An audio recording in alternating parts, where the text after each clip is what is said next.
chemical kinetics.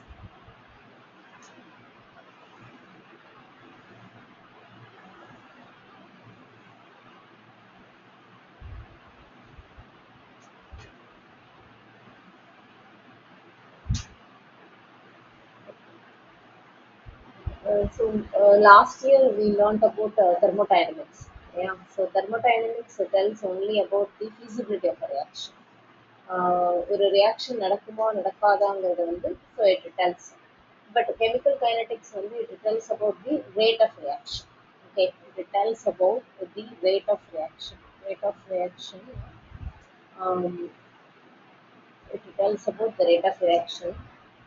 For example, if in a spontaneous chemical reaction, ஒரு ஸ்பான்டேனியஸாக ஒரு chemical reaction இருந்தது அப்படின்னா நமக்கு வந்து சில டவுட்ஸ் எல்லாம் இருக்கு ஸோ இப்போ how fast to the chemical reaction போகும் இவ்வளோ நேரத்துக்கு போகும் அதே மாதிரி அதனுடைய ஸ்பீட் என்னவா இருக்கும் அதே மாதிரி அதனோட mechanism what maybe it's mechanism so இப்போ இந்த மாதிரி கொஸ்டின்ஸ் எல்லாம் வரும் so these questions are answer for these questions we are going to learn in this lesson. Okay, so chemical kinetics deals with the rate of reaction, factors affecting the rate of reaction, and the mechanism of reaction. So in the chemical kinetics so three topics வந்து நம்ம பார்க்கணும்.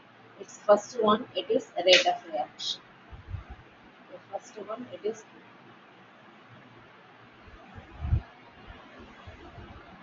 first one, it is rate of reaction, and then factors. What are the factors affecting the rate of reaction?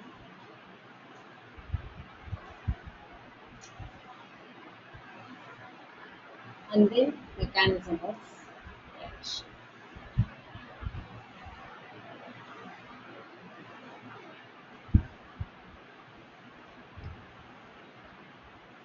Okay. So first we'll see about in detail. It's the rate of reaction. Um, Rate of reaction is simple or water. Okay. So the rate of reaction means the speed of reaction with which the reaction takes place. Okay. The rate of change of concentration or any one of the reactants or products per unit time is known as rate of reaction. அதாவது என்னன்னா இப்போ நம்ம பார்த்தோம் அப்படி rate of reaction அப்படின்னு நம்ம பார்த்தோம் அப்படின்னா ஆக்சுவலாக the only permanent thing in life வந்து ஒரு லைஃப் வந்து சேஞ்ச் தான் இல்லையா the only permanent thing in life is change இந்த கெமிக்கல் ரியாக்ஷன்ல நம்ம பார்த்தோம்னா it is nothing but it is a change okay இப்போ ஏ அண்ட் பி வந்து ரியாக்டண்ட்டாக இருக்கு அப்படின்னா ஓகே ஸோ இப்போ ஏ ப்ளஸ் பிங்கிறது வந்து ஒரு ரியாக்டன்ட்னா இது ரெண்டும் சேர்ந்து நமக்கு வந்து we will get C and D. Okay, so this is we know that this is reactants and this is products. Okay, so any chemical reactions where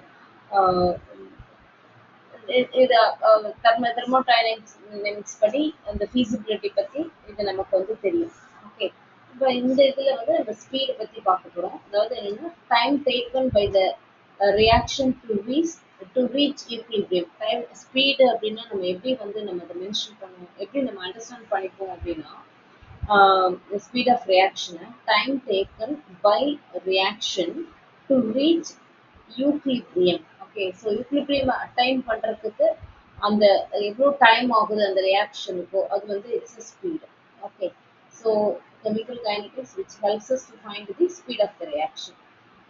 இப்போ ஃபார் இது வந்து ஈஸியாக நீங்கள் எப்படி அண்டர்ஸ்டாண்ட் பண்ணலாம் அப்படின்னா இப்போ கார் வந்து it's run by different fuel இல்லையா கார் ரன் பை டிஃப்ரெண்ட் அது பெட்ரோலாக இருக்கலாம் இல்லை டீசலாக இருக்கலாம் இல்லை எல்பிஜியாக இருக்கலாம் ஈவன் ஃபியூவல்ஸ் ஹைட்ரஜனாக கூட இருக்கலாம் ஓகே ஸோ இப்போ car running different fuel have different இன்ஜினே வந்து டிஃப்ரெண்ட்டாக இருக்கும் okay engine construction which will depend only on the rate of reaction, rate of burning. And the fuel எப்படி burn ஆகுதுங்கிறத பொறுத்து தான் வந்து it is engine construction வந்து இருக்கும். So if you know the rate, we can design the engine. So இப்போ chemical kinetics தான் வந்து so இதில் வந்து ரொம்ப ஹெல்ப் பண்ணும் chemical kinetics tell us how to design engine. Okay.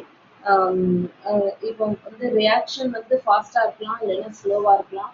சின்னதா ஒரு எக்ஸாம்பிள் வந்து இப்போ டொமேட்டோ நம்ம வச்சோம் அப்படின்னா, டொமேட்டோ வந்து சீக்கிரமே அழுகிடும். எப்போன்னா சம்மர்ல. ஓகே. சம்மர்ல வந்து ஈஸியா வந்து அழுகிரும். இப்போ ஃபார் எக்ஸாம்பிள் இப்போ tomato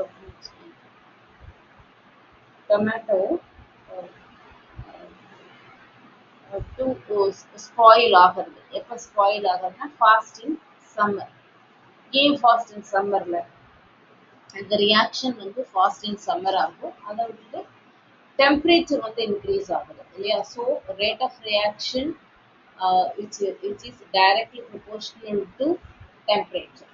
Okay, understanding chemical kinetics வந்து it is rate of reaction வந்து it increases with the டெம்பரேச்சர்ங்கிறத வந்து நம்ம அண்டர்ஸ்டாண்ட் பண்ணாதான் வந்து நமக்கு ஈஸியாக வந்து நம்மளால ஃபாலோ பண்ண முடியும். ஓகே. அதே மாதிரி இந்த ஃபார் ஸ்லோ ரியாக்ஷன் அப்படின்னு நம்ம பார்த்தோம் அப்படின்னா இப்போ formation of diamond, so formation of fuel, இதெல்லாம் வந்து மில்லியன்ஸ் ஆஃப் இயர்ஸ் வந்து நடக்கும். ஸோ அதனால ரொம்ப ஸ்லோ ரேட். ஓகே. ஸோ அதே மாதிரி ரஸ்டிங் ஆஃப் அயன். ஸோ இப்போ இதெல்லாம் வந்து கொஞ்சம் டைம் எடுக்கும்.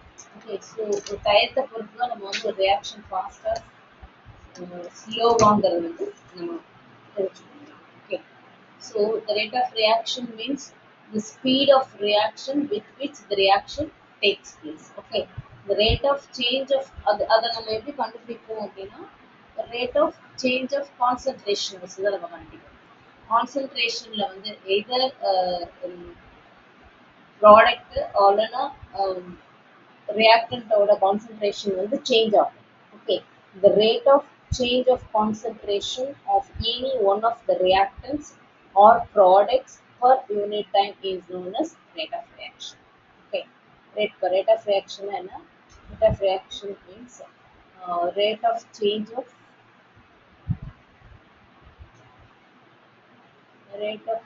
of concentration.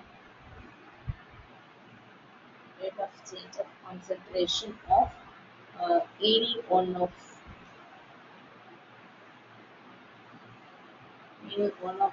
the reactants or products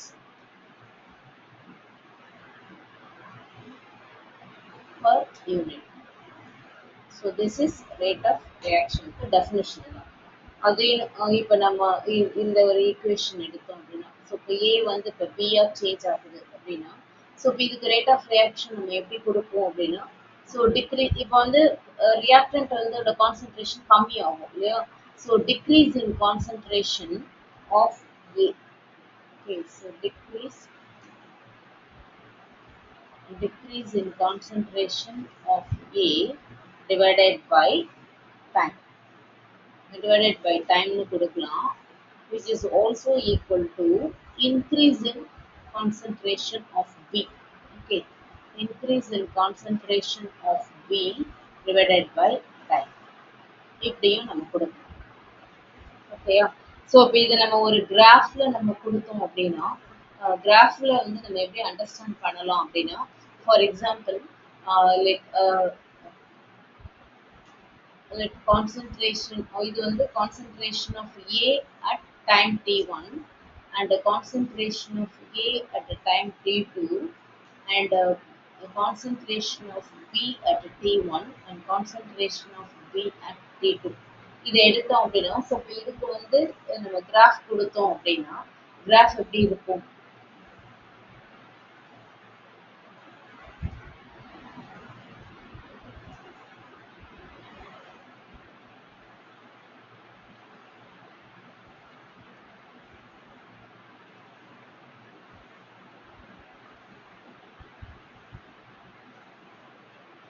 graph எப்படி இருக்கணும்?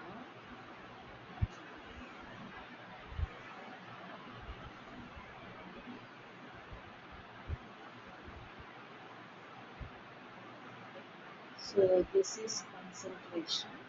That is a time. அதாவது டைம் ஆக ஏயோட கான்சன்ட்ரேஷன் கம்மி ஆகுது, பியோடது வந்து இன்க்ரீஸ் ஆகுது. ஸோ ஒரு கிராஃப் கொடுத்தோம்னா நம்ம இப்படி தான் கொடுக்க முடியும். ஓகே.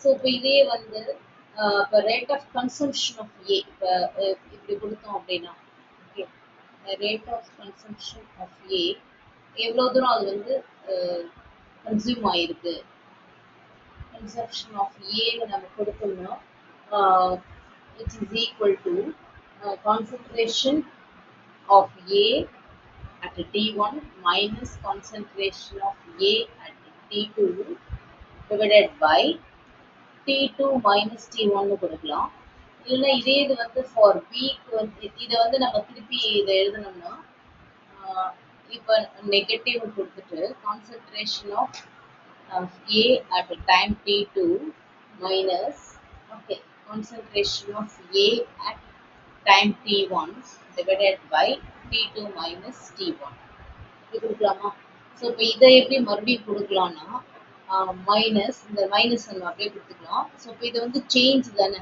ஸோ அதாவது சேஞ்ச் இன் கான்சன்ட்ரேஷன் ஆஃப் ஏ அதை வந்து டெல்டா ஏன்னு கொடுக்கலாம் டிவைடட் பை டெல்டா டி இங்கே ஏ இந்த நெகட்டிவ் சைன்னா negative sign indicates the decrease in concentration okay இது டிக்ரீஸ் ஆகிறதுனால நம்ம இந்த கான்சன்ட்ரேஷன் வந்து நெகட்டிவ்ல வந்து நம்ம கொடுத்துருக்கோம் ஸோ இப்போ இதே மாதிரி இப்போ நம்ம பிக்கு கொடுக்கலாம் அப்படின்னு பிக்கு நம்ம எழுதணும் அப்படின்னா ஸோ பிக்கு வந்து நமக்கு வந்து இன்க்ரீஸ் ஆகுது இல்லையா ஸோ அப்போ வந்து பிக்கு வந்து நமக்கு வந்து எப்பவுமே பாசிட்டிவ்ல தான் இருக்கும் ஸோ அப்போ rate of formation of B rate of formation of B ன்னு நம்ம எடுத்தோம்னா formation of B which is equal to the concentration of B at T2 minus concentration of B at T1 divided by T2 minus T1 இப்போ இது வந்து plus ஆயிருக்கு okay இது ஏன்னா இதனோட கான்சென்ட்ரேஷன் வந்து இன்க்ரீஸ் ஆயிருக்கு ஸோ அதனால வந்து இட் இஸ் இங்கே வந்து ப்ளஸ் சைன் அதனால நெகட்டிவ் சைன் வந்து இல்லை ஓகே ஸோ அதுதான் so this is rate of reaction இப்போ இதுக்கு நம்ம யூனிட் நம்ம பார்த்தோம் அப்படின்னா so what is its unit of rate of reaction rate of reaction may be expressed as moles per liter okay moles per liter second okay or moles per liter minute or moles per liter hourல வந்து நம்ம கொடுக்கலாம் இந்த யூனிட்டை வந்து அப்படி கொடுக்கலாம் ஓகேயா so this is rate of reaction இப்போ இந்த ரேட் ஆஃப் ரியாக்ஷன் வந்து I hope that you are following Vishali புரியுதா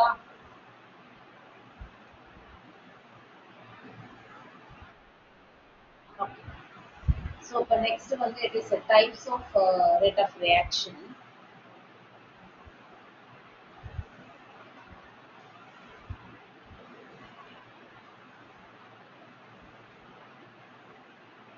the types நம்ம பார்த்தோம்னா so there are மெயினா வந்து நமக்கு two types இருக்கு ஒன்று வந்து average rate so வந்து it's an average rate of reaction average rate of reaction இப்போ நம்ம வந்து முன்னாடி பார்த்தோம் இல்லையா the rate of reaction வந்து இப்போ இதுக்கு முன்னாடி பார்த்தோம் இல்லையா definition ஸோ அது வந்து it's an average தான் okay average rate of reaction average rate of reaction is வந்து என்னன்னா rate of change of concentration per unit time okay rate of change of அதுதான் நம்ம முன்னாடி பார்த்தோம் இல்லையா rate of change of concentration per unit time so இப்போ அதுதான் வந்து it is a average rate okay இப்போ ஃபார் எக்ஸாம்பிள் அதே மாதிரி ஒரு ரியாக்ஷன் எடுத்துப்போம் A to B இப்போ இதுக்கு நம்ம வந்து கிராஃப் நம்ம கொடுத்தோம் அப்படின்னா ஓகே ஸோ முன்னாடி நம்ம கிராஃப் போட்டோம் இல்லையா அதே மாதிரி தான் இது கொஞ்சம் டீட்டெயிலாக போடுவோம்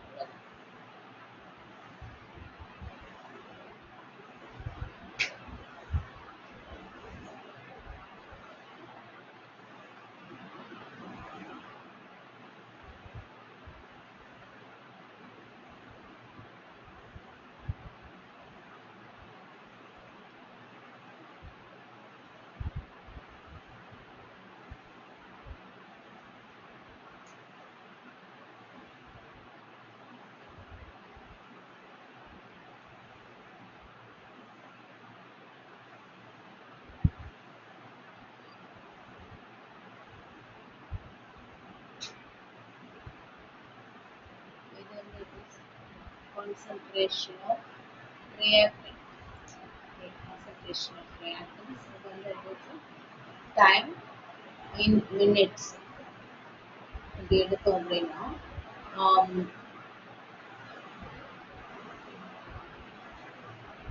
so this is A1 இது வந்து நம்ம A2 so this is D1 D2 so அப்போ நமக்கு வந்து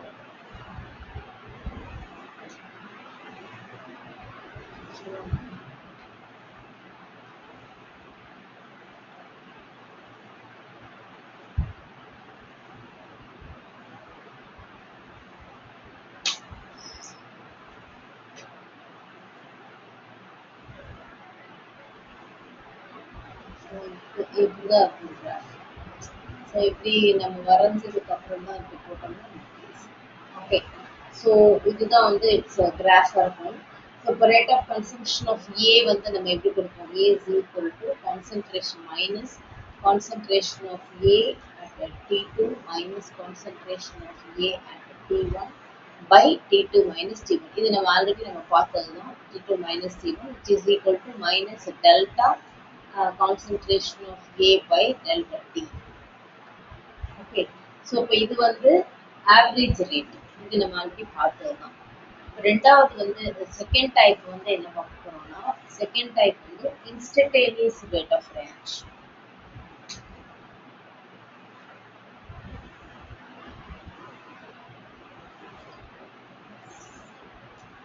Instantaneous rate of reaction.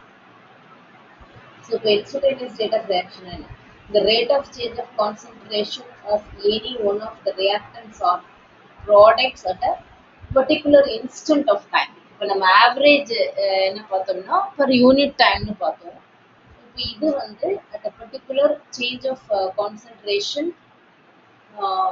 at particular unit of time. Okay.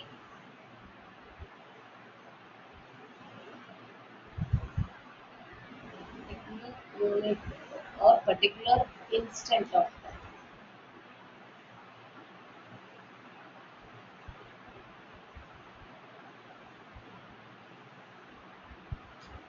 Particular instant of time. Again, if you are taking A to B,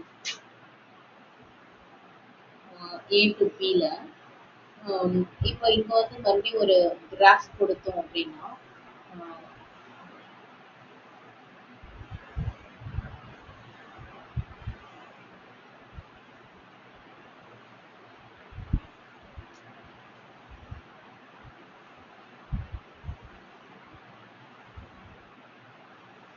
the concentration of reactants and again this side வந்து it is a time இப்போ வந்து இப்போ இது இந்த ஒரு time நம்ம எடுத்துக்கலாம் இந்த ஒரு டைம் நம்ம எடுத்தோம் அப்படின்னா ஸோ இப்போ அது வந்து இட் இஸ் இன்ஸ்டன்டேனியஸ் டைமாக வந்து okay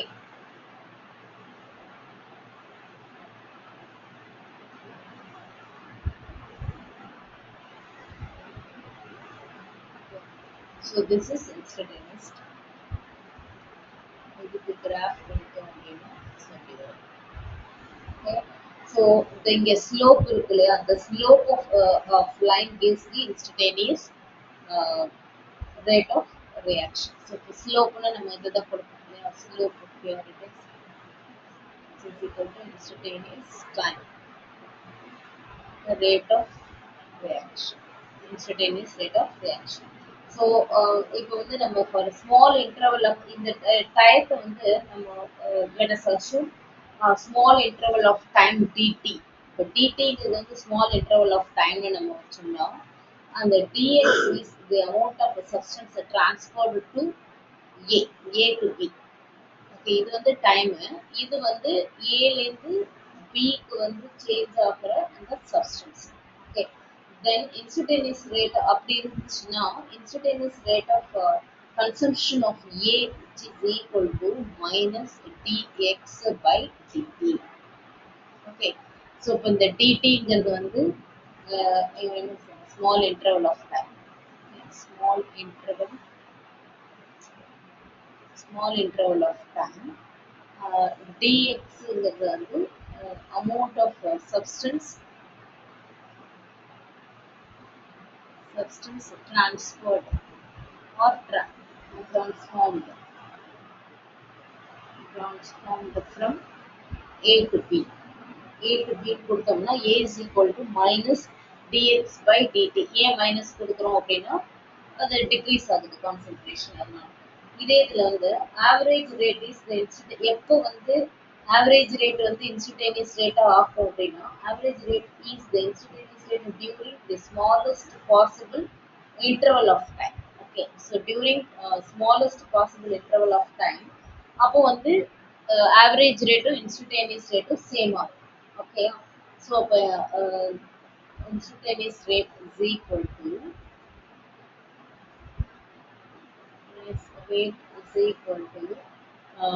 dx by dt, okay, which is equal to limit delta t to 0 uh, delta x by delta. Okay, so இப்போ for example நம்ம பார்த்தோம்னா இந்த reaction கிடைக்கும். So this suppose for example this is an equation 3H2 plus N2 gives 2NH3. So this is a balanced equation. Yeah? So the rate of consumption of hydrogen is 3 times the rate of consumption of nitrogen. Okay. Then how to find the rate of reaction? Abdina?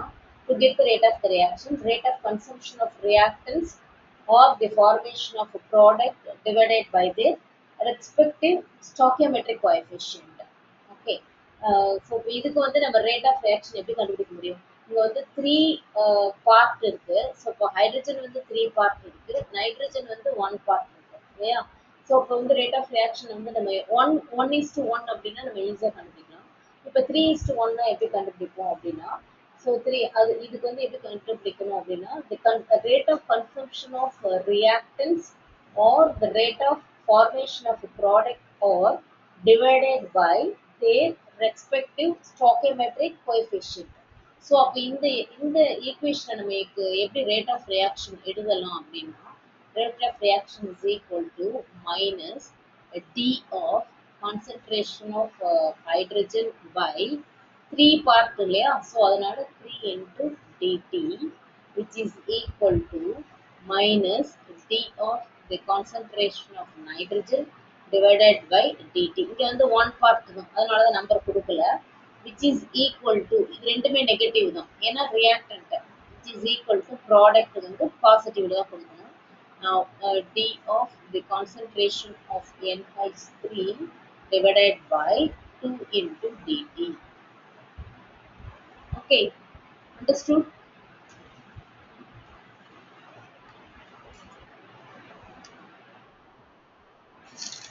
Okay. So this is the types of rate of reaction வந்து நம்ம பார்த்தோம்.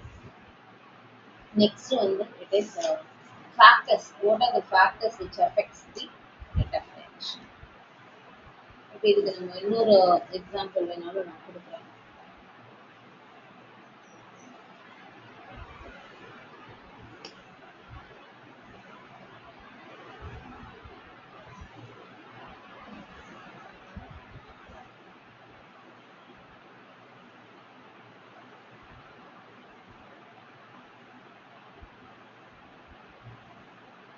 இப்போ இன்னொரு example, இப்போ Hg okay, plus Cl2 gives HgCl2. இப்போ இது வந்து ஒரு reaction.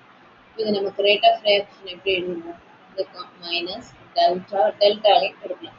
Okay, so it's is the concentration of H by delta T is equal to minus delta concentration of chlorine by into delta by delta T, which is equal to delta of concentration of HgCl2 divided by delta T.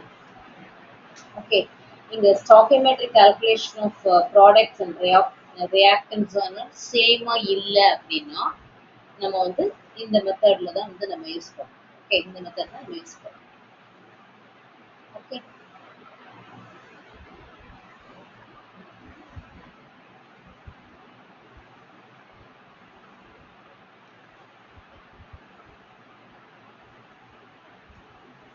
So உங்களுக்கு வந்து இது எப்படி இப்போ gaseous concentration இது வந்து நமக்கு நார்மலாக வந்து கான்சன்ட்ரேஷன் அப்படின்னா நமக்கு வந்து ஈஸியாக வந்து நம்ம கால்குலேட் பண்ணிடலாம். ஸோ இப்போ இன்னும் உங்களுக்கு வந்து இன்னும் டீட்டெயிலாக போகணும், இன்னும் உங்களுக்கு புரியல, இன்னும் இதை எப்படி இன்னும் ஈஸியாக இன்னும் அண்டர்ஸ்டாண்ட் பண்ணலாம் அப்படின்னா, இப்போ ஃபார் எக்ஸாம்பிள் இந்த எக்ஸாம்பிளே நான் எடுக்கிறேன். இப்போ நைட்ரஜனே எடுத்துப்போம். இப்போ nitrogen with oxy hydrogen it gives to NH3. So இப்போ இதுதான் வந்து ரியாக்ஷன் இல்லையா? ஸோ இப்போ இனிஷியலாக வந்து இதோட கான்சன்ட்ரேஷன் என்னவா இருக்கும்? எக்ஸோட நைட்ரஜனோட கான்சன்ட்ரேஷன் எக்ஸு, ஹைட்ரஜனோட கான்சன்ட்ரேஷன் நம்ம ஒய்னு வச்சுக்கலாம். இதோடது வந்து இசட்னு வச்சுக்கலாம். அதாவது இசட்டே இருக்காது ஆக்சுவலாக. இது வந்து ஆக்சுவலாக ஜீரோ தான் இருக்கும் இனிஷியலாக வந்து ஜீரோ தான் இருக்கும். பட் அதுக்கப்புறமா கொஞ்ச நேரம் கழிச்சு என்ன ஆகும்னா, ஸோ அட் டைம் டி இப்போ எக்ஸ் வந்து கண்டிப்பாக வந்து அக்கார்டிங் டு த ஈக்குவேஷன் ஒரு பார்ட் குறையுது, ஒய் வந்து 3 பார்ட். ஓகே, ஸோ அதே மாதிரி இங்கே வந்து இதை நம்ம இசட்னு எடுத்தோம்னா இது வந்து 2 பார்ட் வந்து இன்க்ரீஸ் ஆகும். ஓகே, இது வந்து ஃபைனல் இது வந்து ஃபைனல் கான்சன்ட்ரேஷன், இது வந்து ஃபைனல் கான்சன்ட்ரேஷன், இது வந்து இனிஷியல் கான்சன்ட்ரேஷன் வச்சுக்கலாம். ஓகே, ஸோ இதை வந்து அப்போ எப்படி எழுதலாம்னா minus, okay, initial final concentration வந்து இங்கே என்ன final concentration x minus one இல்லையா? எக்ஸ் மைனஸ் ஒன் மைனஸ் இனிஷியலாக வந்து எக்ஸ் இருக்கணும். So concentration x divided by t, okay, divided by t. So இப்போ இது வந்து இதில் வந்து பார்த்தோம்னா மைனஸ் இனிஷியல் ஃபைனல் கான்சன்ட்ரேஷன் வந்து it is y minus 3 minus y divided by t.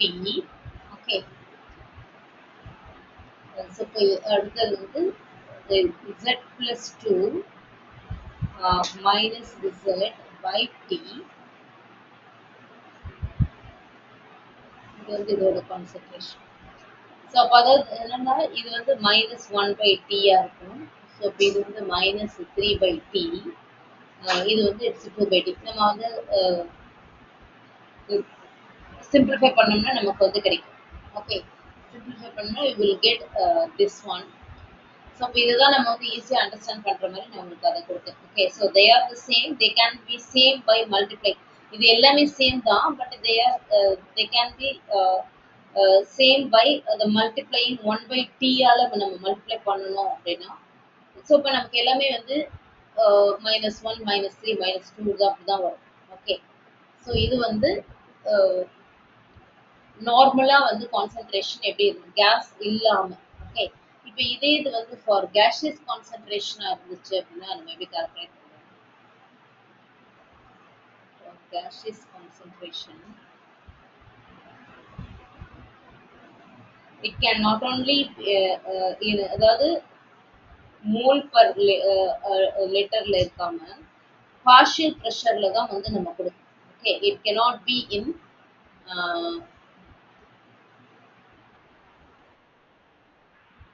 it cannot be in mole per liter. Okay, see எப்போ வந்து join பண்றேன்.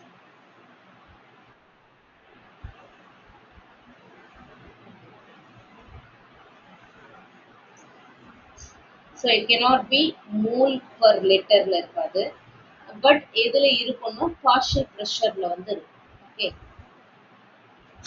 Partial pressure of reactants and products.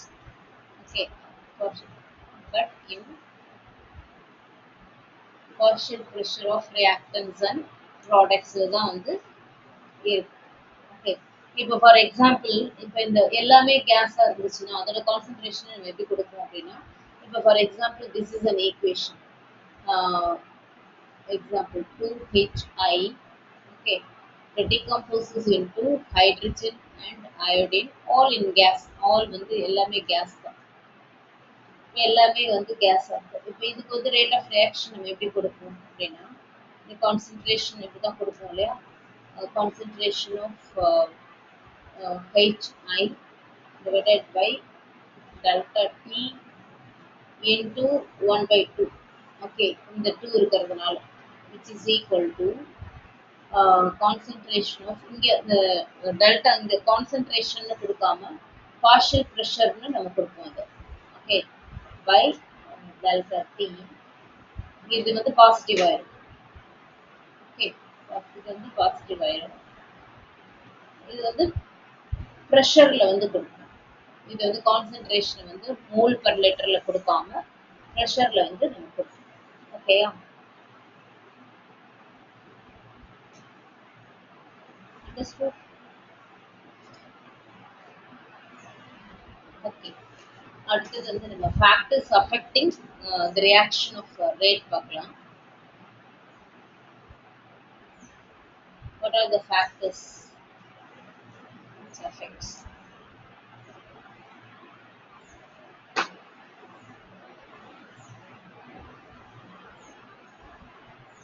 Is affecting the reaction rate. Okay. First வந்து it is the nature of the reactants.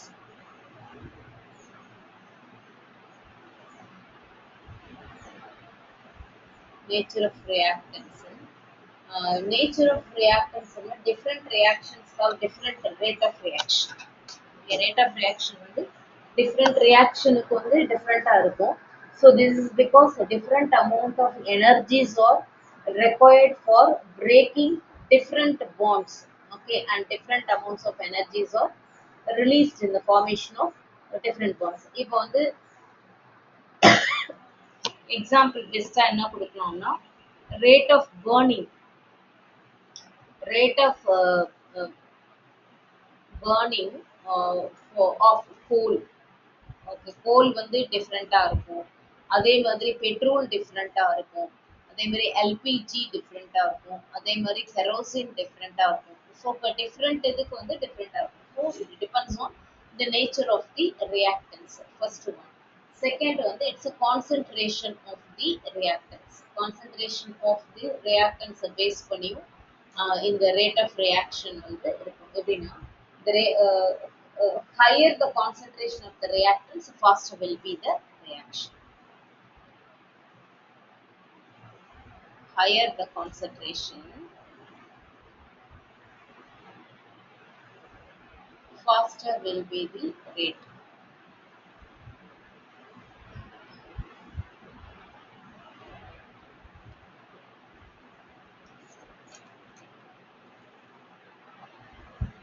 இப்போ ஏன் வந்து higher the reactants நம்ம இதை கொடுக்குறோம் அப்படின்னா இப்போ வந்து கான்சென்ட்ரேஷன் நிறைய இருந்ததுன்னு வச்சுக்கோங்க. ஆக்சுவலாக கெமிக்கல் ரியாக்ஷன் எப்படி நடக்குதுன்னா கொலிஷன் ஆஃப் மாலிகுல்ஸ்ல தான் நடக்கும். ரெண்டு மாலிகுல்ஸ் வந்து கொலைட் ஆகுறதுல தான் வந்து நமக்கு வந்து நடக்கும். ஸோ அப்படி இருக்கும்போது இந்த கான்சென்ட்ரேஷன் வந்து இட் பிளேஸ் என்ன சொல்றது இம்பார்ட்டன்ட் ரோல். ஸோ அதுக்கு வந்து ஒரு இம்பார்ட்டன்ட் ரோல் வந்து நமக்கு இருக்கு. ஸோ எப்படின்னா கான்சென்ட்ரேஷன் இப்போ நிறைய இருந்ததுன்னு வச்சுக்கோங்க. இப்போ ஃபார் எக்ஸாம்பிள் இப்போ ஒரு பர்டிகுலர் பீரியட் இந்த இந்த ஒரு இதுல மட்டும் வச்சுக்கலாம்.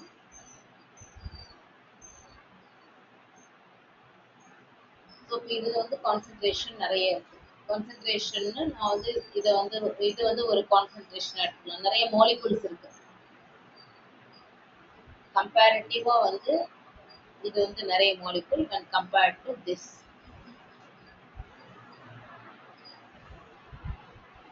ஓகே, ஸோ இப்படி இருக்கும்போது இங்க collision will be more on this. Okay, இப்போ ஏன்னா மூமெண்ட்லயே இருக்கும்போது அதாவது இன்டர்மாலிகுலர் ஃபோர்ஸ்னு கூட சொல்லலாம். இல்லைன்னா collision will be more. Okay, collision will be more in this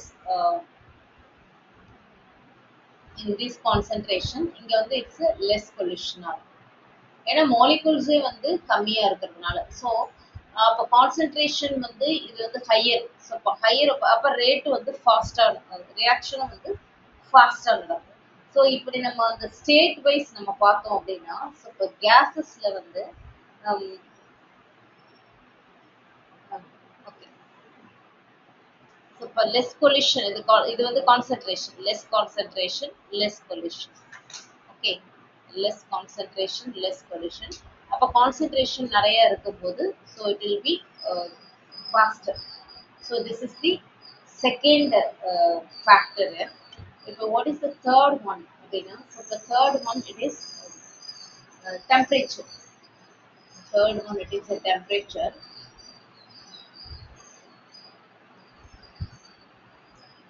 So we know that temperature ஜாஸ்தி சம்மர்லயே நம்ம இந்த டொமேட்டோலாம் நம்ம பார்த்தோம் இல்லையா ஸோ அது வந்து கண்டிப்பாக வந்து சேஞ்சஸ் இருக்கும் for most of the reaction rate of reaction increases with the rate of reaction increases with temperature. Okay, so அதே மாதிரி next வந்து it's the presence of catalyst.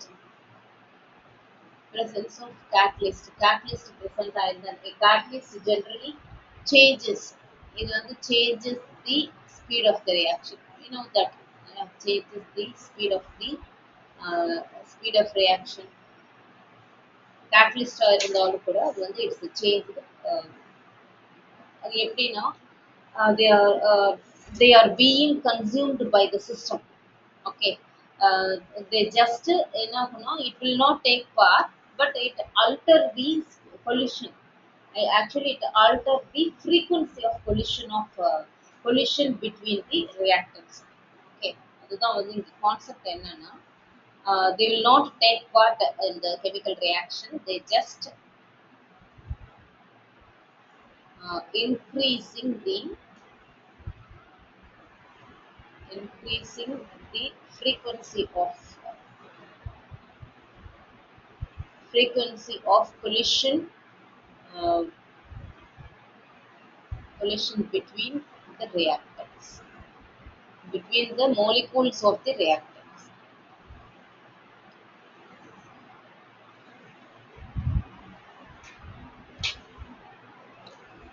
Okay, even the temperature is the same. Catalyst இருந்துச்சுன்னா okay, so on the reaction வந்து so it will be faster by changing the collision of the molecules of the reactants. Okay, so this is the fourth one. But next வந்து it is a fifth factor என்ன அப்படின்னா surface area. Surface area of the reactants. அதாவது smaller the particle size, larger the surface area, faster will be the reaction. Okay, smaller the particle size smaller இருக்க surface area வந்து நமக்கு increase ஆகும். Surface area increase ஆச்சுன்னா reaction will also be a faster one. Smaller is the particle size.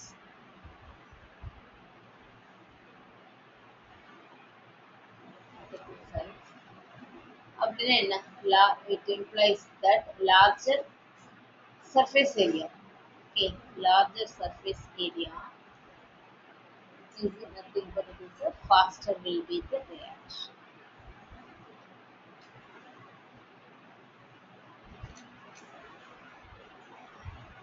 Okay, so இப்போ இதுல நம்ம பார்த்த இதுதான் அந்த ஃபேக்டர்ஸ். ஸோ இப்போ நம்ம பார்த்ததுல வந்து எது வந்து it plays very important role அப்படின்னா concentration. Okay, concentration plays a huge role in a chemical reaction. So that is இதுல நம்ம பார்த்ததுலயே வந்து எது ரொம்ப இம்பார்ட்டன்ட்னா it's rate of reaction which is directly proportional to concentration. So இதுதான் வந்து ரொம்ப ரொம்ப இம்பார்ட்டண்ட்டான ஒன்று. ஸோ இப்போ இதோட எஃபெக்ட் வந்து எப்படி இருக்கு அப்படிங்கிறத வந்து நம்ம பார்க்கலாம். அதாவது எஃபெக்ட் ஆஃப் கான்சென்ட்ரேஷன் என்ன அப்படிங்கிறது வந்து நம்ம பார்க்கலாம்.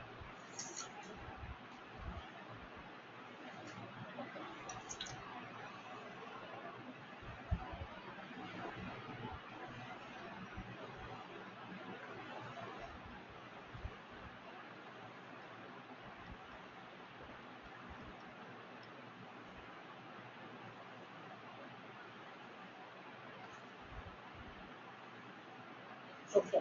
The effect of concentration on the rate of reaction was studied by using one law which is called law of mass action.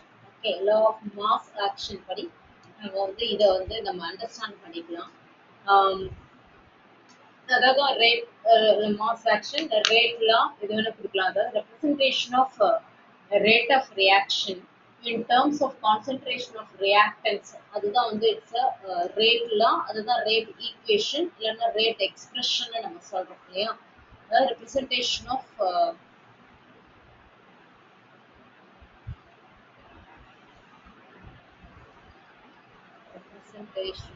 rate of reaction in terms of concentration, okay, in terms of concentration of reactants. Reactants. So இதுதான் வந்து நம்ம rate லான்னு சொல்லலாம், which is also called rate equation. எல்லாமே ஒண்ணுதான். Okay, rate equation or rate expression எப்படி வேணா சொல்லலாம். அதாவது என்னன்னா rate of reaction which is directly proportional to the concentration of reactants. Okay, இப்போ for example இது வந்து ஒரு reaction, இது வந்து ஒரு reaction இருந்துச்சுன்னா CC plus D இது வந்து ஒரு reaction. ஸோ இப்போ இதில் வந்து ரேட் வந்து நம்ம கொடுக்கணும்னா rate which is directly proportional to the concentration of A to the power X the concentration of B to the power Y. அதாவது X, Yங்கிறது வந்து இங்கே வந்து எக்ஸ்பெரிமெண்டல் வேல்யூ, அதை பற்றி நமக்கு வந்து ஒரி பண்ணக்கூடாது. Okay, XY are experimental value. Experimental value they may not be equal to இந்த A இது வந்து coefficient இல்லையா, they may not be equal to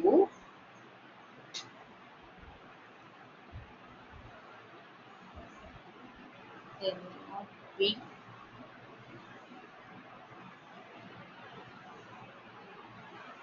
equal to A and B. Coefficient A and B க்கு இருக்கணும். Sometimes they can be in equal. May or may not தான். Okay, they may or may not. Sometimes தான் may, அதனால வந்து may not ன்னு நீங்க கொடுத்துக்கலாம். So அதாவது என்னன்னா X, Y which is not equal to A and B as always. எப்பயாவது தான் வந்து ஈக்குவலா இருக்கும். ஓகே, அதாவது என்னன்னா இதை எப்படி கொடுக்கலாம் அப்படின்னு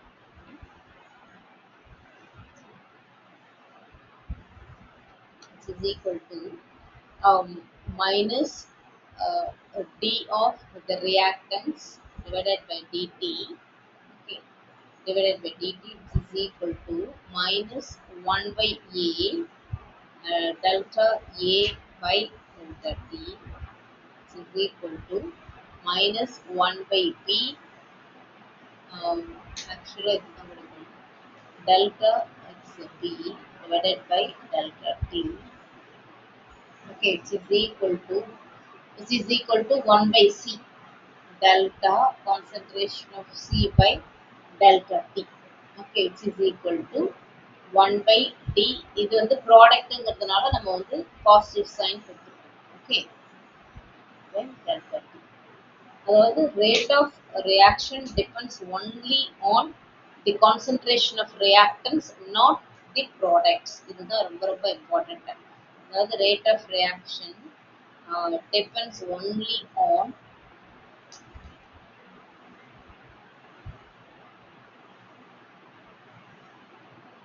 concentration of reactants, not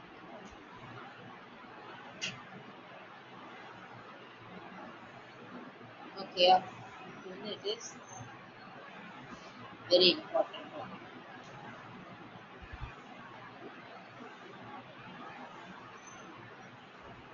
Then rate R is equal to K into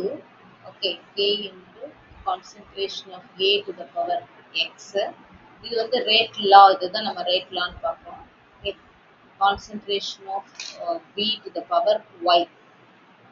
So rate law, so this is a rate equation. இதுதான் வந்து rate equation or rate law or rate equation. இங்கே Kங்கிறது வந்து என்னன்னா it's a rate constant.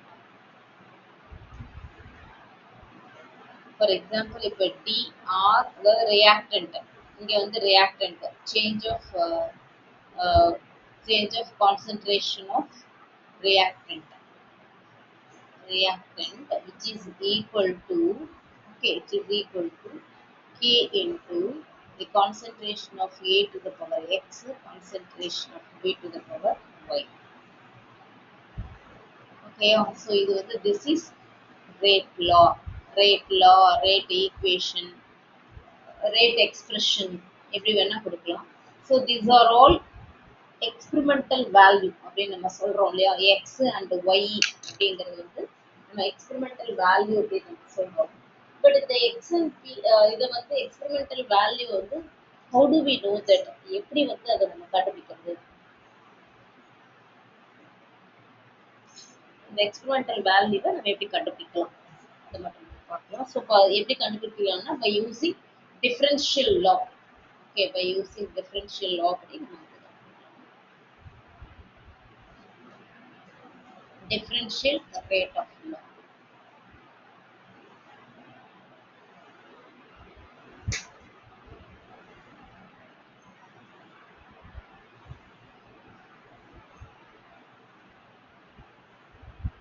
So first first find for example, இது நம்ம ஒரு example எடுத்து நம்ம ப்ரூவ் பண்ணலாம். Example 2NO plus O2 gives 2NO2. இது ஒரு equation. First find rate law. இதுக்கு நம்ம rate law கண்டுபிடிக்கணும். Rate law கண்டுபிடிக்கணும் அப்படின்னா so per rate is equal to, this case rate is equal to K into the concentration of NO to the power X, concentration of oxygen to the power Y. Yeah. So இப்போ நமக்கு தெரியும் XY it is nothing but it is experimental value. Okay, let us do experiment. Experimental value ன்னு சொல்லிட்டோம்ல, let us do experiment. So இப்போ experiment 1, இப்போ experiment 1 ன்னு வச்சுப்போம். அதாவது என்னன்னா amount of NO, okay, amount of oxygen, next it's the rate of formation of NO2. Okay, rate of formation of NO2. இது என்ன experiment, 3 experiment நம்ம பண்ணாதான், எப்பவுமே நம்ம 3 எக்ஸ்பெரிமெண்ட் சேர்த்து தான் நமக்கு வேல்யூ கண்டுபிடிக்கும் இல்லையா. ஸோ இது ஃபர்ஸ்ட் எக்ஸ்பெரிமெண்ட்னு வச்சுக்கலாம். ஃபர்ஸ்ட் எக்ஸ்பெரிமெண்ட் இது எக்ஸ்பெரிமெண்ட் நம்பர்னு கொடுக்கும். ஃபர்ஸ்ட் எக்ஸ்பெரிமெண்ட்ல for example the amount of NO சியா இருந்துச்சு அப்படின்னா, இதுவும் according to the given equation இனிஷியலா இப்போ இதுவும் சியா இருக்கு. இது எக்ஸ்பெரிமெண்டல் டேட்டா படி இதுக்கு நம்ம எக்ஸ்பெரிமெண்டல் டேட்டாவை தான் நம்ம எடுக்க போறோம். அதாவது இந்த ரேட் ஆஃப் ஃபார்மேஷன் இருக்கு. ஓகே, ஏன்னா ரேட் ஆஃப் ஃபார்மேஷன்லாம் நம்ம செய்து பார்த்தா தான் நமக்கு தெரியும். இப்போ கான்சென்ட்ரேஷன் சியா இருக்கும்போது இந்த ரேட் ஆஃப் ஃபார்மேஷன் எப்படி இருக்குன்னா, suppose for example 0.02 mole per liter second இருக்கும். Okay, per liter second. So இப்படிதான் இதுவும் எக்ஸ்பெரிமெண்டல் டேட்டா தான். ஓகே, இது ஃபர்ஸ்ட் எக்ஸ்பெரிமெண்ட். இப்போ ரெண்டாவது நம்ம இந்த சி 2C மாற்றணும் அப்படின்னா, 2C ஆச்சு அப்படின்னா என்ன ஆகும்? இப்போ கான்சென்ட்ரேஷன் சியா இருக்கும்போது இந்த வேல்யூ, இதே இது 2C ஆகுது, அமௌண்ட் ஆஃப் NO 2C ஆகுது. அதே மாதிரி அமௌண்ட் ஆஃப் ஆக்சிஜன் சியாவே தான் இருக்கு அப்படின்னா, இதோட வேல்யூ 0.08 மோல் பர் லிட்டர் செகண்ட்னு இருக்கு. ஓகே, ஸோ அப்படின்னா என்ன அர்த்தம் அப்படின்னா, இப்போ இந்த when the C becomes 2C, C 2C மாறும்போது இங்க எந்த சேஞ்சஸும் இல்லை. இந்த C 2C மாறும்போது என்ன சேஞ்ச், இங்க ஆக்சிஜன்ல எந்த சேஞ்சஸும் இல்லை.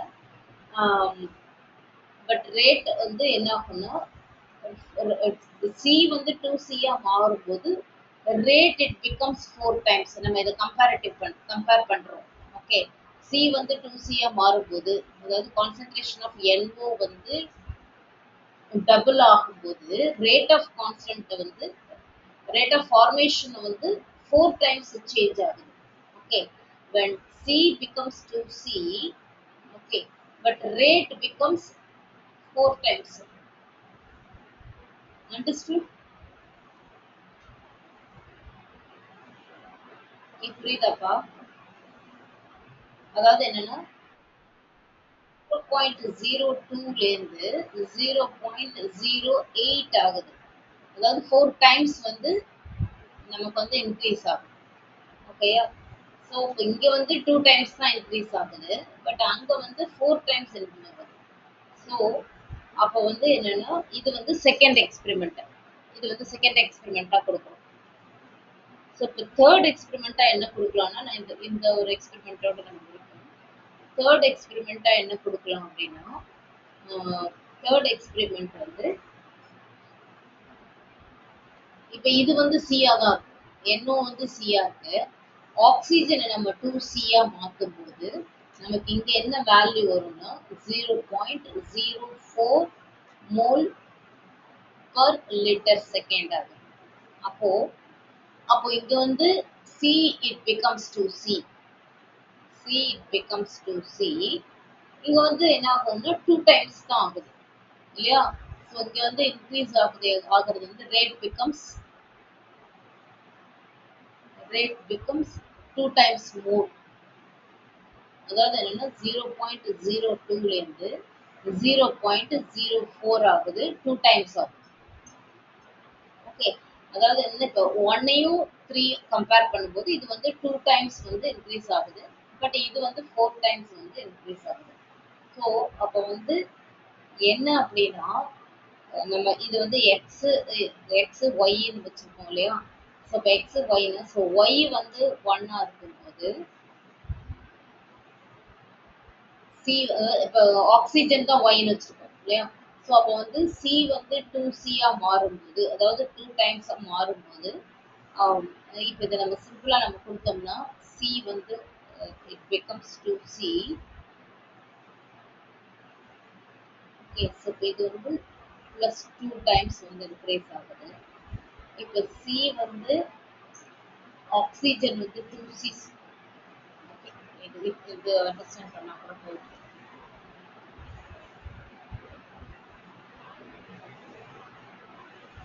இங்க வந்து ஒய் வந்து சியாவே இருக்கும்போது 0.2 இருக்குது. ஒய் வந்து 2C இருக்கும்போது 0.04 நமக்கு வந்து சேஞ்ச் ஆகும். ஓகே, இதுதான் வந்து இட்ஸ் எக்ஸ்பெரிமெண்டல் வேல்யூ.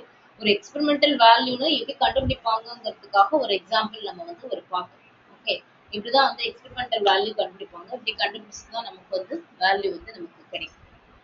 ஓகேயா?